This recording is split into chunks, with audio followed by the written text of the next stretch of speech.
The temperature along the Clurf River Valley had dropped below 0 degrees Fahrenheit. December 22nd, 1944, 4:17 in the morning. The ground was iron. Visibility through the snowfall was measured in yards, not miles. And somewhere on a hillside outside the village of Shermans, Belgium, a German Panther tank commander was writing in his field log. He had been fighting for 6 days straight. He had watched his unit push through the American lines, swallow ground at a rate that hadn't been seen since the early Blitzkrieg years, and begin tightening the ring around the town of Bastogne. He had also watched something else, something that he noted in precise, controlled language, as though trying to keep the observation professional, rather than admit that it was beginning to unsettle him. He had killed American tanks. Multiple American tanks. He had watched them burn. He had watched their crews bail out. In several cases, he had confirmed the kill.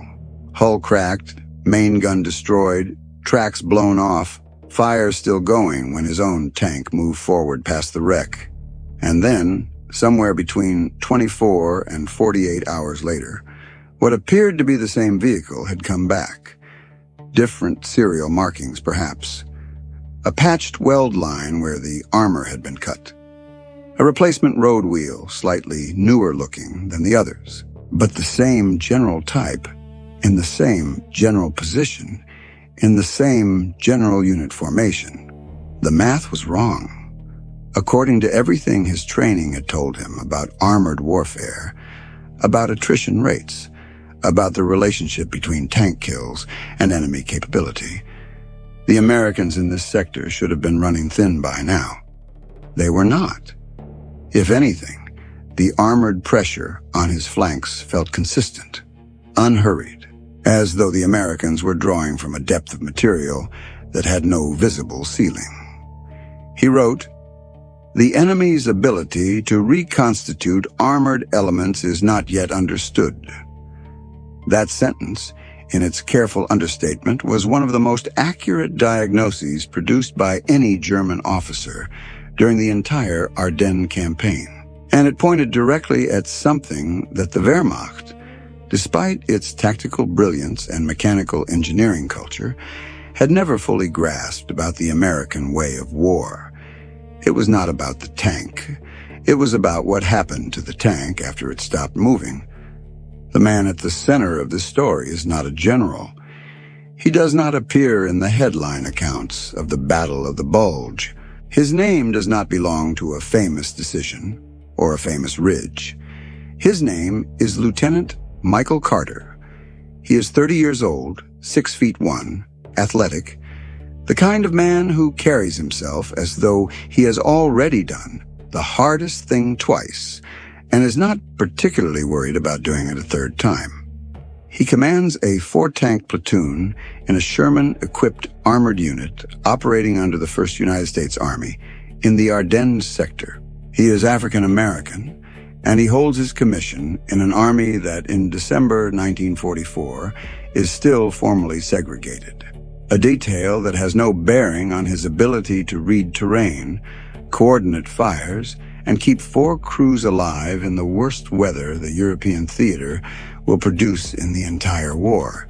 It has, however, considerable bearing on which units he was assigned to, which supply channels were available to him, and what kind of institutional faith backed him up when his tank took a hit.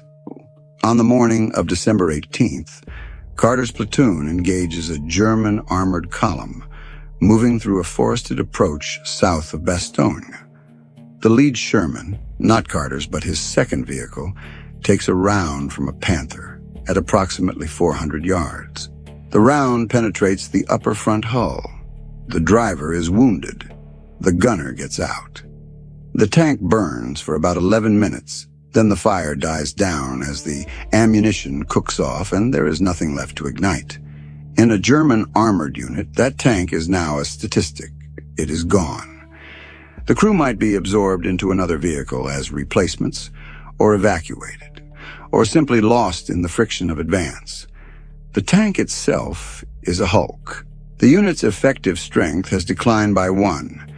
In Carter's unit, something different happens.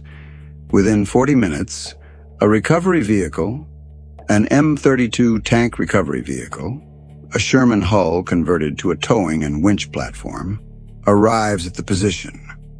A sergeant from the battalion Ordnance section examines the damage. He fills out a form. The form has a number on it. The tank is hooked to the recovery vehicle, pulled off the road, and moved rearward to a collection point approximately 2 miles back. Carter files the loss. He notes the crew status: driver wounded, evacuated, remainder available. He notes the vehicle status: first echelon, non-recoverable, at platoon level. He requests a replacement.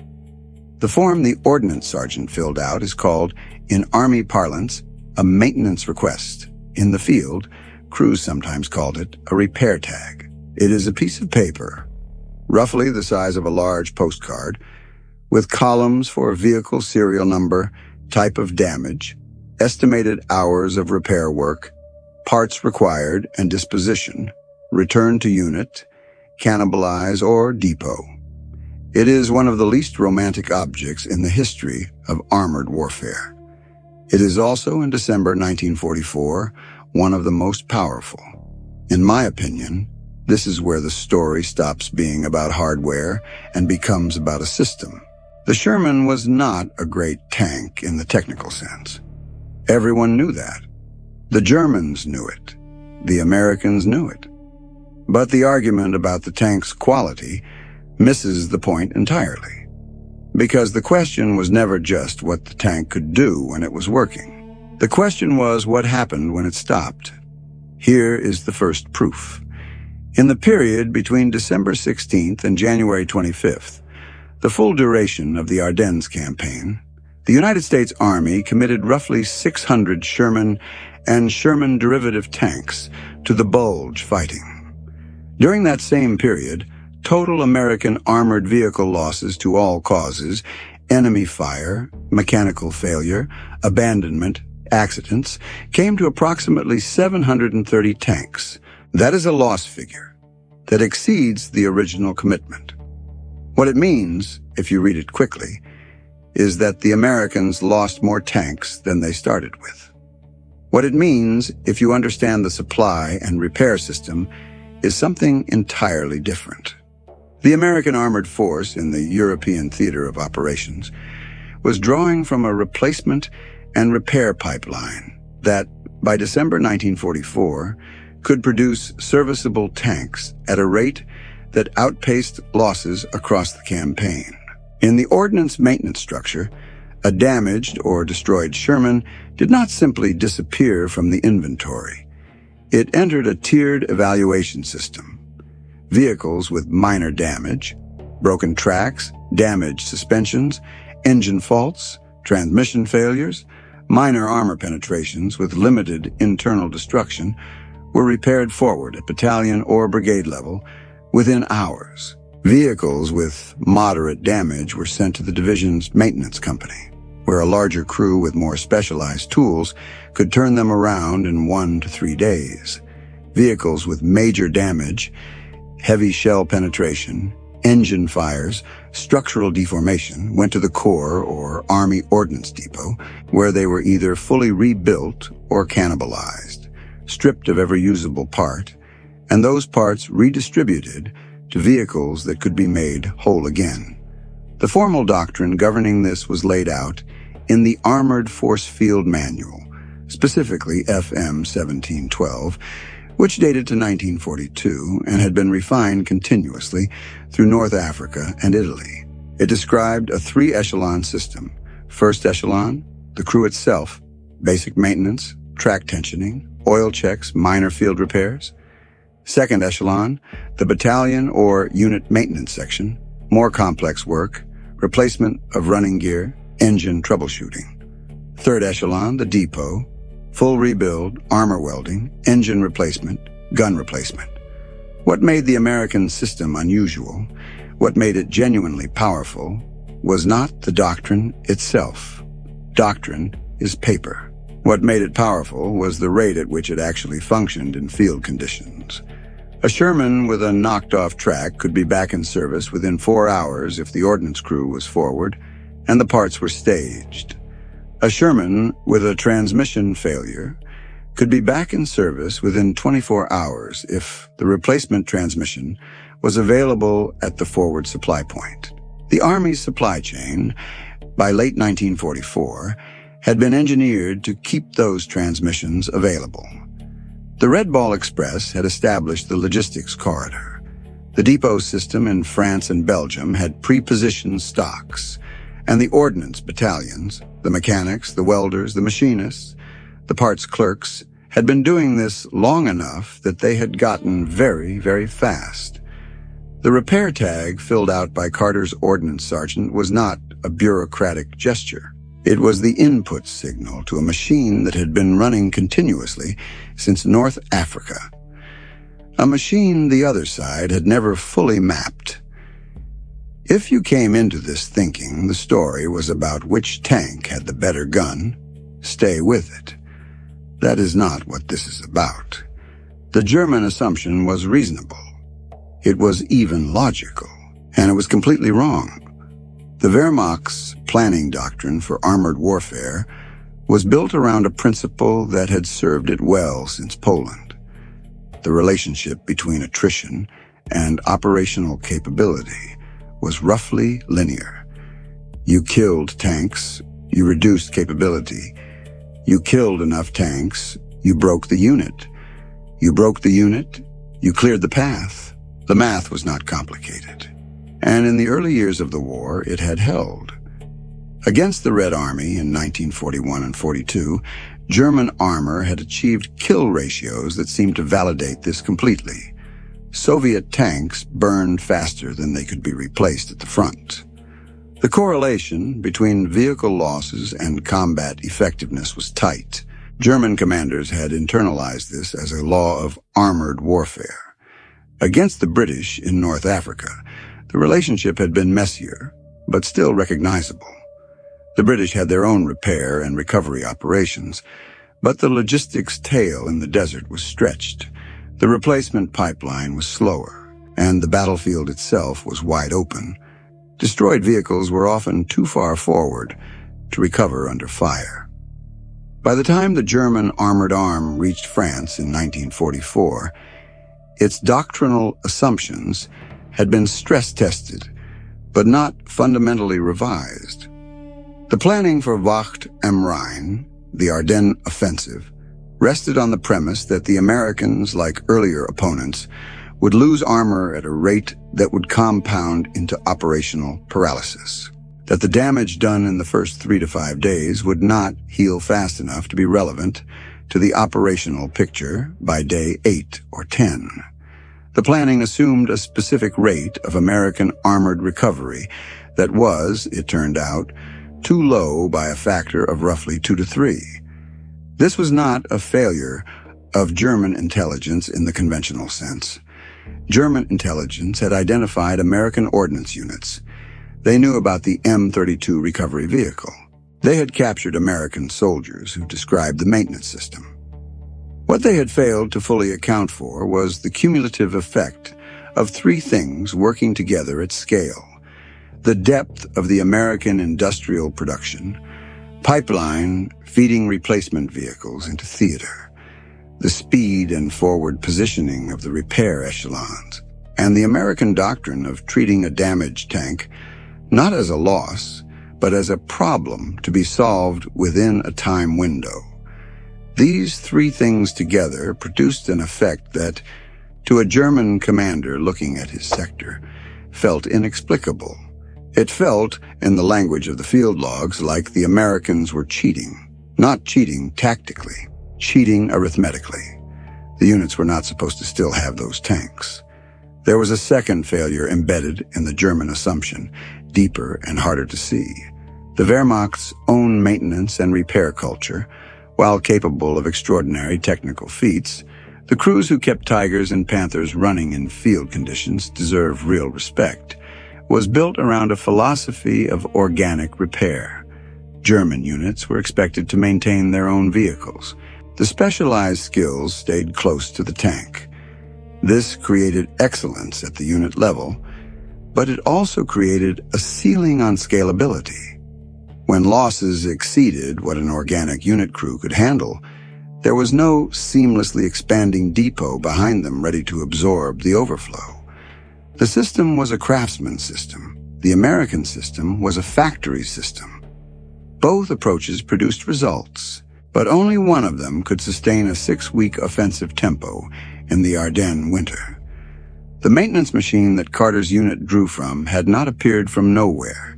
It had been built deliberately, iterated on painfully, and by December 1944, it was running with a precision that was almost invisible from the outside, which is precisely what made it so effective.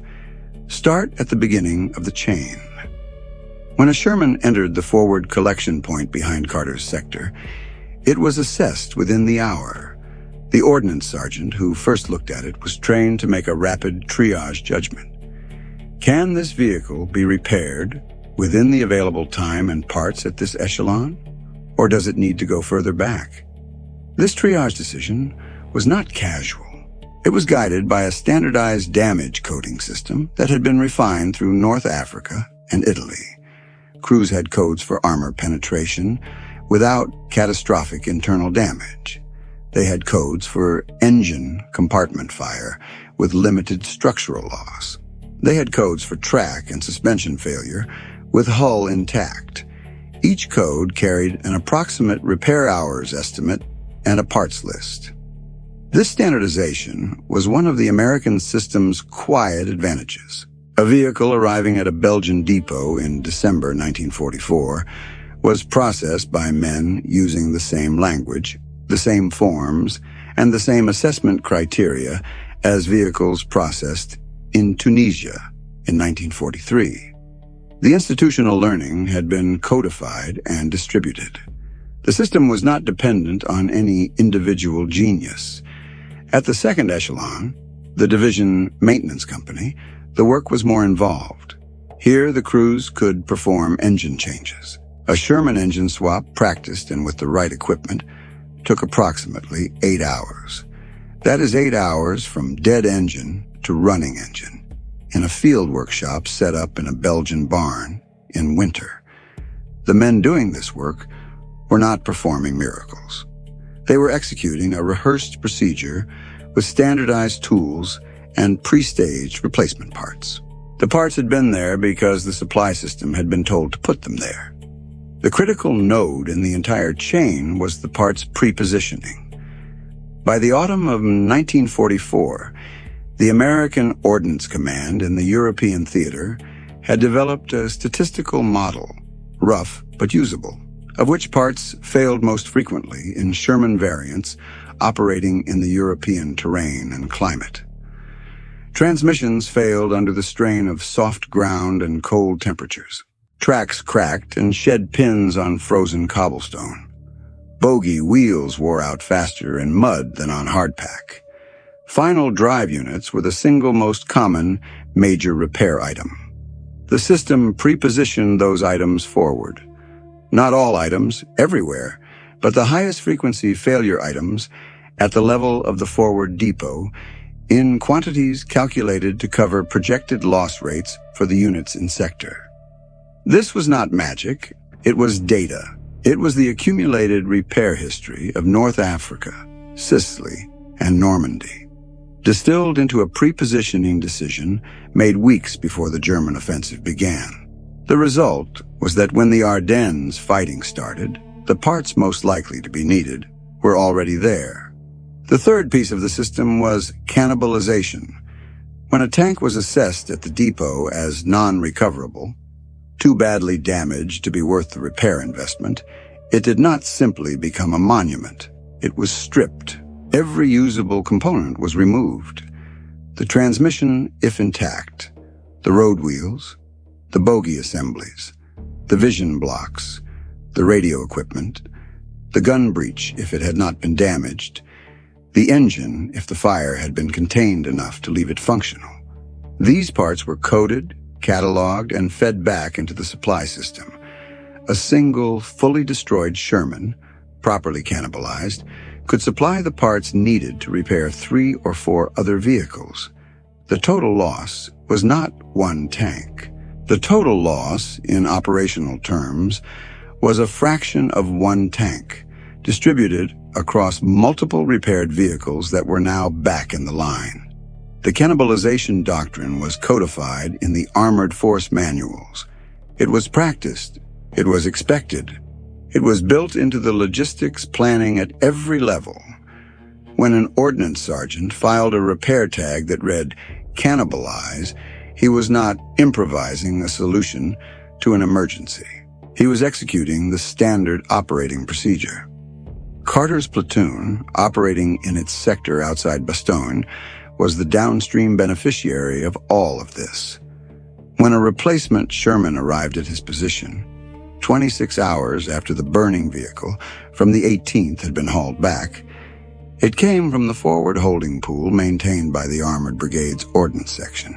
That pool was fed by a combination of new vehicles moving forward from the Army-level depot and repaired vehicles cycling back out of second-echelon maintenance. The replacement vehicle had, in fact, been repaired, not newly shipped. It had been another unit's loss 3 days earlier. Its engine had been replaced. Its gun had been checked and cleared. Its tracks were new. It was, to any German observer watching Carter's platoon, indistinguishable from a freshly committed tank. By the 6th day of the Ardennes offensive, the pattern was becoming visible to German commanders in the field. Visible, but not yet interpretable. The records that survived from the German 5th Panzer Army, held now in the National Archives collection of captured German documents, describe a mounting frustration with the arithmetic of the American armored opposition. Commanders at the regimental level were reporting what they called abnormal reconstitution rates. The language in these documents is careful, the product of officers trained to write factually about tactical situations. But beneath the formal phrasing, the frustration is clear. Units that should have been spent were not spent. Sectors that should have been thinning in armored strength were maintaining density. A report from a Panzer Grenadier unit operating near Kellis, dated approximately December 24th, noted that American armored elements in the sector appeared to sustain their offensive posture despite losses confirmed by direct observation. The phrase "confirmed by direct observation" carries weight in this context. These were not ambiguous engagement results. These were men who had watched American tanks burn, who had driven past the wreckage, who had counted hulks. The hulks were real, and the American armored presence was also real and still there. Post-war interrogations of German officers captured during and after the Ardennes campaign, conducted by Army intelligence teams and preserved in the G2 archives, add detail. Several Panzer officers described what they called a systematic misunderstanding of American armored warfare. One officer, a Panther commander, who had served in the Ardennes, fighting before being captured in February 1945, described the American armored units as operating with what he termed an invisible depth. He did not mean numerical depth in the traditional sense, reserves held back from the line. He meant something stranger and harder to plan against, the sense that units were drawing from a resource that did not have a visible forward edge. He could not find the place where the American armor was coming from. His reconnaissance could see no massive reserve concentration. What he could see was the front, and the front kept holding. This was the enemy lens at its most direct. The German tactical picture was accurate at every local level. They were killing American tanks. They were confirming kills. They were advancing against real resistance. What the picture was failing to capture was the rate at which the damage was being undone, 6 miles back, in barns and fields and at road junctions, where ordnance sections were working in the dark and the cold, by men whose names appear in no operational history of the battle. And here is where the human layer of this system comes into view. Because the repair machine was not running automatically. It ran on people. The ordnance sections attached to American armored divisions in December 1944 were composed of men who were, in the Army's formal classification, support troops. They were not combat arms. They did not carry the cultural weight of the tankers or the infantrymen. Their work was not celebrated in the field dispatches.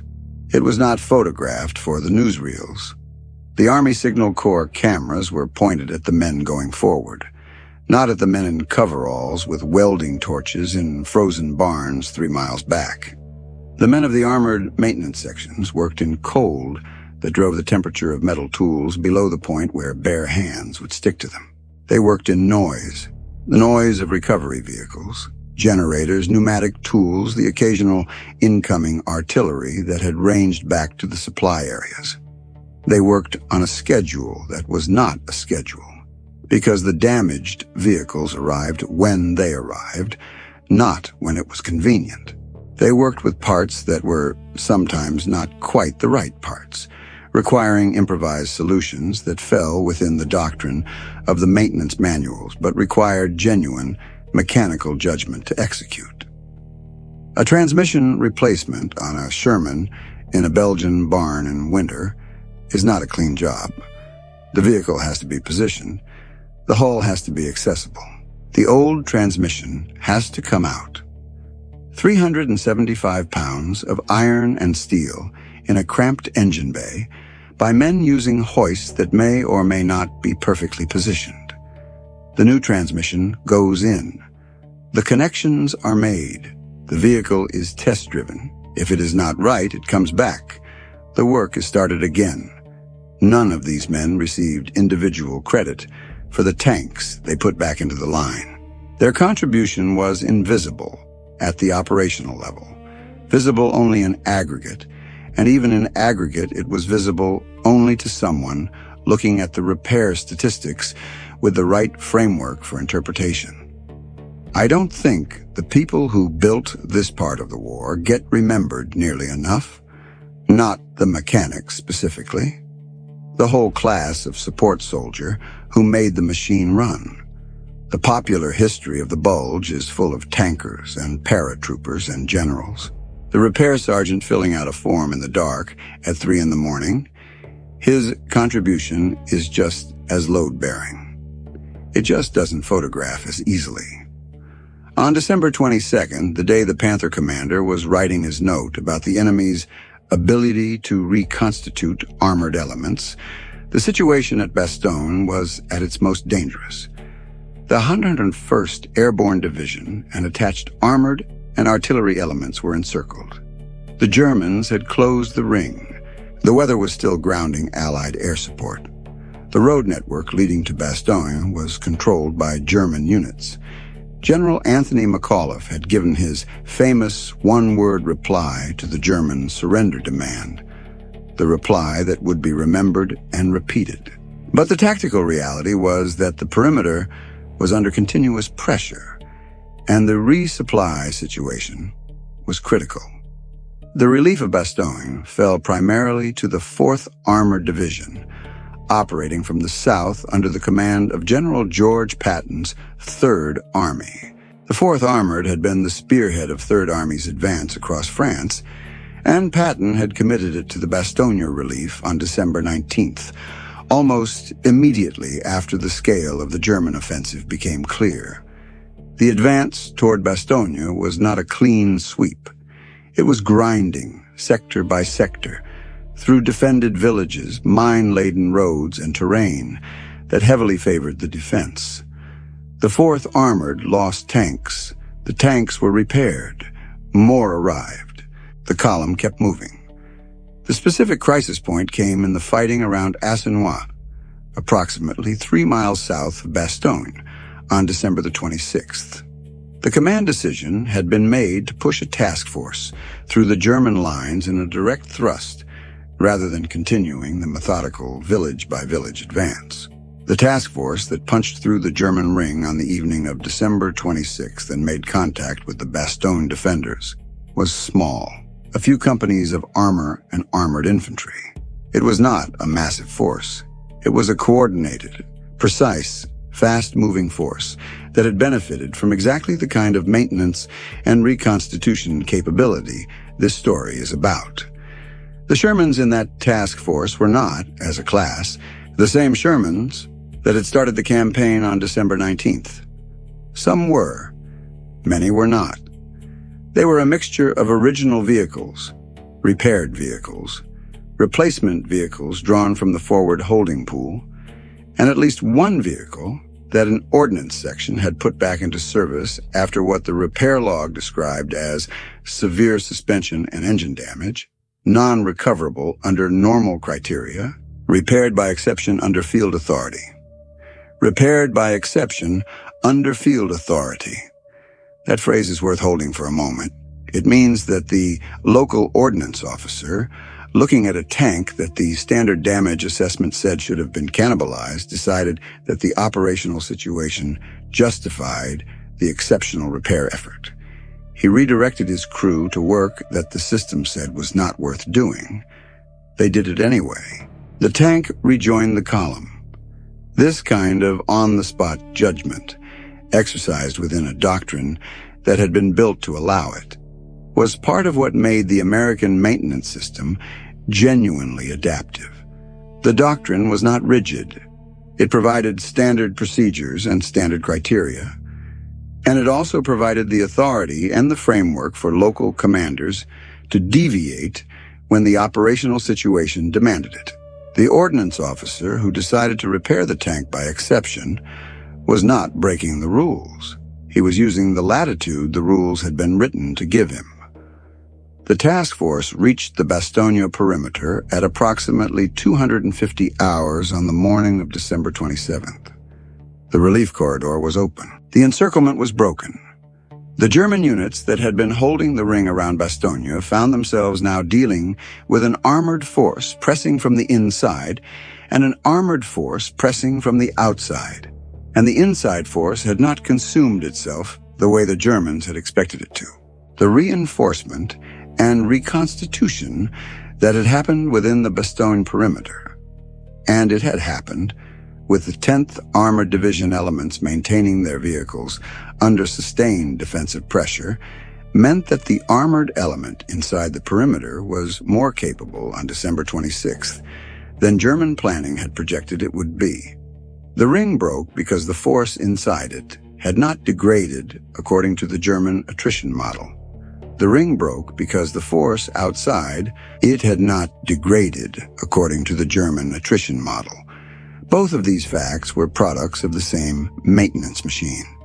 If you want to understand how this kind of behind-the-lines work actually sustained a frontline unit, this is exactly the story that makes it concrete. When the Ardennes campaign ended on January 25, 1945, the arithmetic that the German Panther commander had found so puzzling could finally be read clearly. The United States Army had committed to the Bulge fighting approximately 1,040 armored vehicles of all types, Shermans, tank destroyers, light tanks, and specialized variants. Total losses to all causes during the campaign came to approximately 800 vehicles. That loss figure looks devastating in isolation. It represented roughly 77% of the initial commitment. But the operational strength of American armored formations in the Ardennes sector on January 25th was higher than it had been at several points during the campaign. Not dramatically higher, not impossibly higher, but higher.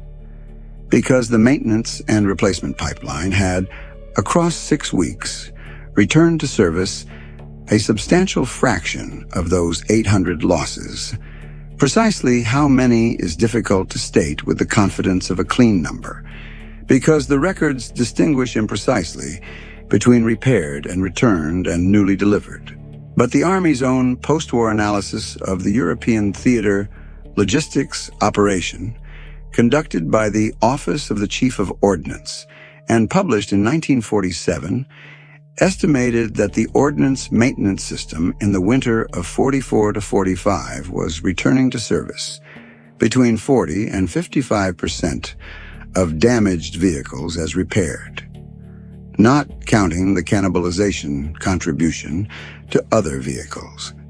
That range, 40 to 55%, applied to a campaign loss figure of 800 means somewhere between 320 and 440 vehicles returned to service during the campaign, against a German armored force that had begun the offensive with a total commitment of approximately 600 tanks and assault guns.